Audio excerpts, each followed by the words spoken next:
หักอยู่ครับ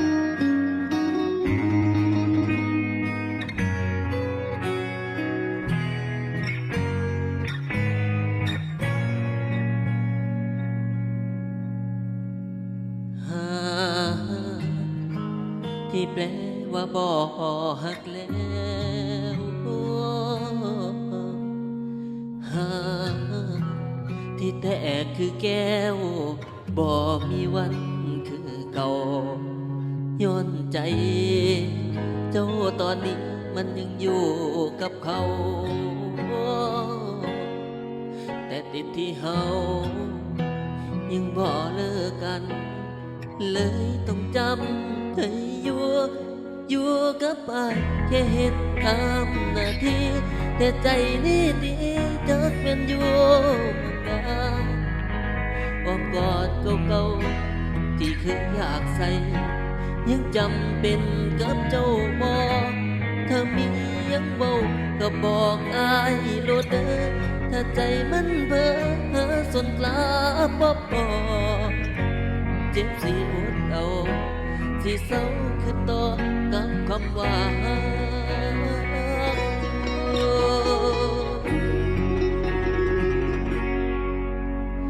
หา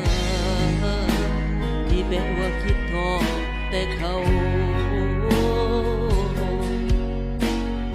หาจากปากของเจ้าแต่สายตามาย้อนหูว่าเจ้ากับเขาแอบพบมานานเหลือเกินย้อนหูว่าการเผชิญกับคำว่าฝืน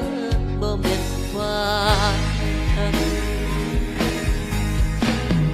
โอ้โอ้โอ้โอ้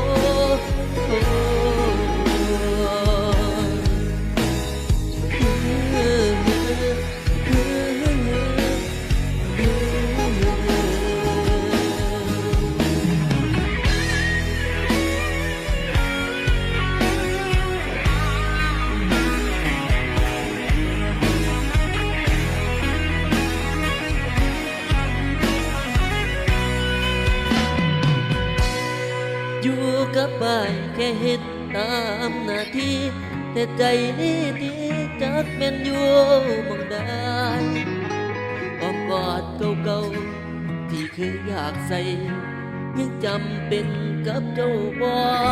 ถ้ามียังเว้าก็บอกอายโลดเด้อถ้าใจมันเพ้อหาสนกลาบ่พอ